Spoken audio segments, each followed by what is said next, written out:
4 గ్రహాలు వ్యయస్థానంలో ఉండగా ఈ నెల ప్రారంభమైంది. అయితే అదృష్టవశాత్తు 2 గ్రహాలు లాభస్థానమందు, మరొక శుభగ్రహం ధనస్థానమందు వ్యవహరించడం వల్ల ఇంచుమించుగా ఈ నెలంతా కూడా ఆదాయం, ఖర్చులు, బాధ్యతలు వీటి మీదే జాతకం ఆధారపడి ఉండడం జరుగుతూ ఉంటుంది.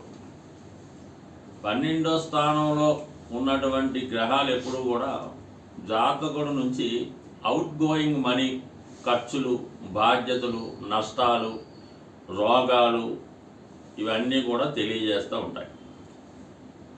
అయితే ముందుగా ఇంచుమించుగా మనకి మార్చి 14వ తారీఖు వరకు రవి ఏకాదశ స్థానమందు సంచరించడం జరుగుతుంది.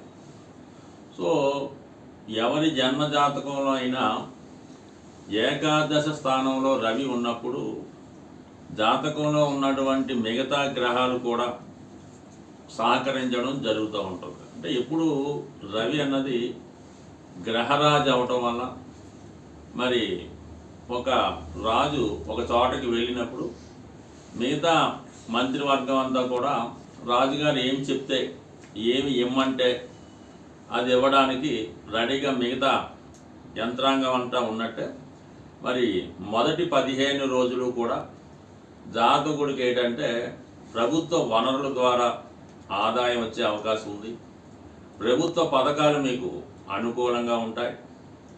మరి ఏదైనా మీరు ఒక పదవి కోసం కానీ, ఒక నామినేటెడ్ పోస్టుకు కానీ వారసత్వంగా మీకు ఏమైనా ప్రభుత్వం ద్వారా రావాల్సి ఉన్నా, పెద్దవారి ద్వారా రావాల్సి ఉన్నా, లేదంటే మీ యొక్క కట్నంగా కానీ అత్తంటి వారి నుంచి కానీ రావాల్సి ఉన్నా ఈ సమయంలో రావడం జరుగుతూ ఉంటుంది.